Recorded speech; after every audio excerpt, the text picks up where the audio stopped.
재미와 흥미를 더한 2친자 리뷰 시작하겠습니다. 7화에서는 박준태가 자신이 최영민을 죽였다며 자수를 했는데요. 그것도 범행 때 사용되었다며 흉기까지 소지한 상태였죠. 그런데 조사를 하는 이경장은 박준태가 범인이 아니라며 단정지어 말하는데요. 심지어 장태수에게 박준태가 범인이 아닌 거 알고 있지 않냐고 말하는 그이죠. 8화 예고편에서 이여진과 장하빈이 경찰서에서 대면했던 장면이 나왔는데요. 이여진은 너가 하빈이구나라며 말하는 모습을 볼 수 있죠. 이 장면을 보게 되면 이여진이 오래전부터 장하빈을 알고 있었던 것이 아닐까라는 생각이 드는데요. 단지 대면을 한 것은 처음이 아닐까 하는 생각이 듭니다. 오경감은 이여진에 언제부터 알고 있었냐고 물어보죠. 어쩌면 이여진이 이곳에 지원하기 전부터 장태수와 장하빈에 대해 알고 있었던 것이 아닐까 추측하게 되는데요. 이여진의 다이어리에는 장태수의 기사가 실린 신문이 스크랩되어 있었죠. 그것도 형광펜으로 밑줄까지 그어놓은 기사였습니다. 이여진은 입사 당시 장태수가 자신의 롤모델이라고 했었는데요. 그래서였을까요? 장태수의 면접이 끝난 후 그가 보여준 행동은 전혀 일반적이지 않았죠. 합격자 명단이 발표된 것도 아닌데 면접을 끝내고 나가는 장태수에게 이렇게 말했었는데요. 합격하면 선배님과 함께 일할 수 있냐고 말이죠. 이여진의 이러한 행동은 적극적이다 못해 지나쳐 보이죠. 장태수는 이여진을 뽑지 않은 것으로 보이는데요. 그가 선택한 사람은 구대홍으로 보이죠. 장태수의 가장 큰 장점은 바로 모든 것에 있어 의심하는 것이라고 되어 있는데요. 특히 그는 하빈에게도 늘상 했던 것처럼 말을 하는 상대방의 입모양과 목을 쳐다보죠. 이는 상대가 거짓말을 하는지에 대해 확인을 하기 위해서인데요. 어쩌면 장태수는 이여진이 진실하지 못하다고 생각한 것이 아닐까 생각됩니다. 사실 구대홍과 이여진 두 사람을 채용한 것은 좀 이해하기 어려운 부분이 있는데요. 분명 사전에 한 명만 뽑는 걸로 되어 있었죠. 그런데 수사를 진행하다 보면 인력이 더 필요할 수 있을 것 같다며 2명 다 뽑으라는 총경의 지시가 있었는데요. 그렇게 장태수도 모른 채 두 사람 모두 채용하는 것으로 결정되었죠. 어쩌면 이여진이 이곳에 꼭 입사를 해야 하는 이유가 있는 것은 아닐까라는 생각이 듭니다. 그 이유가 장하빈과 장태수일 수도 있지 않을까 생각되죠. 이여진은 구대홍과 다르게 사건 조사 과정에서 굉장히 적극적인 모습을 보이는데요. 경찰로서 이는 당연한 자세이죠. 하지만 구대홍 말처럼 그에게서는 아주 위험한 모습이 많이 포착되는 것 또한 사실인데요. 자신이 조사하고 있는 현 사건에 대해 무언가 알 수 없는 확신을 가지고 있죠. 특히나 그는 다른 사람들과는 다르게 유독 장하빈에 대해 강한 의심을 갖고 있는데요. 물론 이 또한 순간순간 등장하는 그의 모습을 통해 그럴 수도 있다고 생각합니다. 특히나 장태수가 최근에 보여준 모습은 누가 봐도 이해하기 어려운 행동들 투성인데요. 함께 수사하는 동료들에 대한 배려와 협조하는 모습을 전혀 보이지 않죠. 물론 그 내면을 들여다보면 모든 것이 하빈이와 연결되어 있기에 그 또한 어쩔 수 없는 부분도 있어 보입니다. 최영민 집을 압수수색할 당시 극도로 예민한 장태수는 이여진에 이렇게 지시를 했는데요. 현장은 자신이 둘러볼 테니 두 사람은 사무실로 들어가 기록을 더 체크해보라고 말이죠. 그런데 이여진은 그에게 강한 반감을 표시하는데요. 자신도 현장을 더 보고 싶다고 말이죠. 현재 이여진의 행동으로 보아 그는 장태수를 전혀 신뢰하고 있지 않는 것으로 보이는데요. 특히 구대홍은 이여진이 지나치게 장하빈을 범죄자로 확신하는 모습을 보며 위험해 보인다라고 말을 하기도 합니다.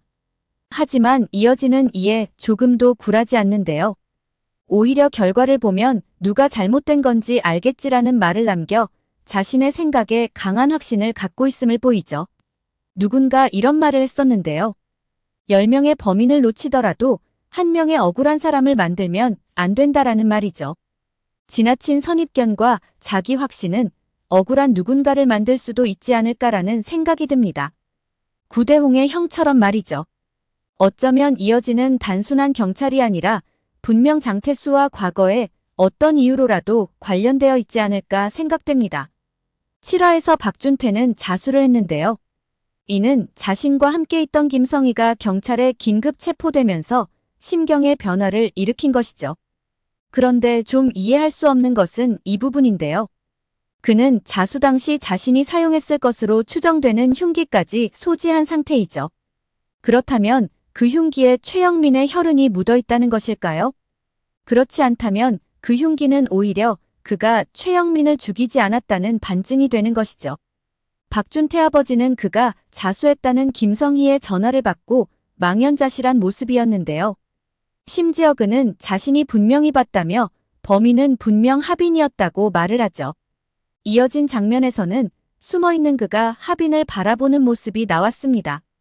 이 상황을 보면 그는 계속 그 현장에 있었던 것으로 보이는데요. 그렇다면 다른 누군가가 그곳에 들어가는 장면을 볼 수밖에 없었다는 것이죠. 범인은 모두가 알고 있는 4사람 중 한 명으로 추측해 볼 수 있는데요. 특히나 이 2명 중 한 명이지 않을까 생각됩니다.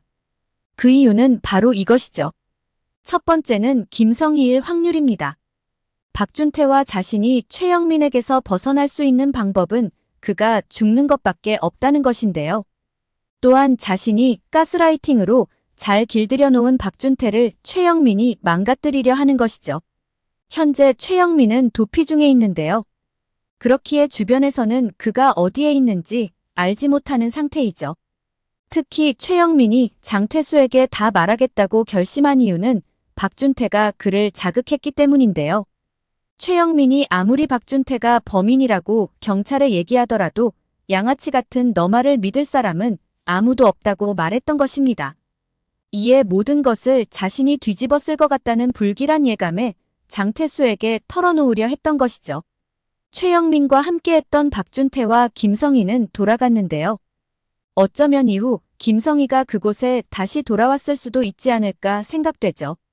그러다 우연히 그곳에서 장하빈이 최영민을 공격하는 모습을 보게 되지 않았을까 싶습니다. 이후 장하빈이 돌아가자 최영민이 폭로할 것이 두려운 김성희가 그를 죽인 것이 아닐까 싶죠. 그리고 그는 뒷문으로 빠져나가고 장하빈이 다시 그곳에 돌아왔을 때는 이미 죽은 상태였을 텐데요. 그렇게 되면 박준태 아버지가 본 사람은 하빈이었을 수도 있는 것이죠. 두 번째는 박준태 아버지일 확률입니다. 물론 드라마상에서 그가 했던 말과 행동으로 보면 그가 범인이 아닐 확률이 높아 보이는데요. 이 또한 트릭일 수 있다는 것이죠. 그는 입버릇처럼 박준태에게 해가 되는 사람은 다 처리하겠다고 했는데요. 그것이 김성희를 찾아간 이유이기도 하죠. 현재 상황으로 보면 하빈이 되돌아왔을 때까지도 그는 현장에서 지켜보고 있었다는 것인데요. 그렇다면 그는 하빈이 돌아간 후에도 왜 그곳에 남아서 지켜보고 있었던 것일까요? 분명 돌아가는 하빈이 옷에 피가 묻어 있었기에 그가 어떤 일을 저질렀다는 것을 알고 있었을 텐데요. 그렇다는 건 그곳에 들어가 봤을 확률이 높아 보이죠.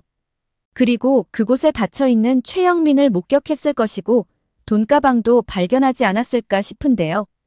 돈을 보는 순간 욕심이 났을 것이고 돈을 가져오기 위해서는 최영민을 죽여야 했던 것이 아닐까 싶습니다. 아마도 박준태는 최영민을 죽인 사람이 자신의 아버지라고 생각하지 않을까 싶은데요. 그가 자신을 보호하기 위해 김성희를 찾아가 죽이려 했었죠. 박준태는 자신 때문에 김성희가 많은 고통과 희생을 하고 있다고 생각하고 있는데요. 그런 그가 또다시 자신의 아버지로 인해 누명을 쓰게 생긴 것이죠. 이에 김성희를 보호하고 더 이상 고통에서 벗어나고자 자수를 결심한 것이 아닐까 싶습니다. 그런데 만일 최영민을 죽인 사람이 김성희라는 것을 알게 되면 어떨까요? 그리고 자신이 죽인 수현과 송민아의 죽음에 김성희의 어떤 계략이 숨겨져 있었다는 사실까지 알게 되면 그 배신은 이루 말할 수 없을 것으로 보이죠. 오늘 영상은 여기까지입니다. 구독, 좋아요는 언제나 제게 큰 힘이 됩니다.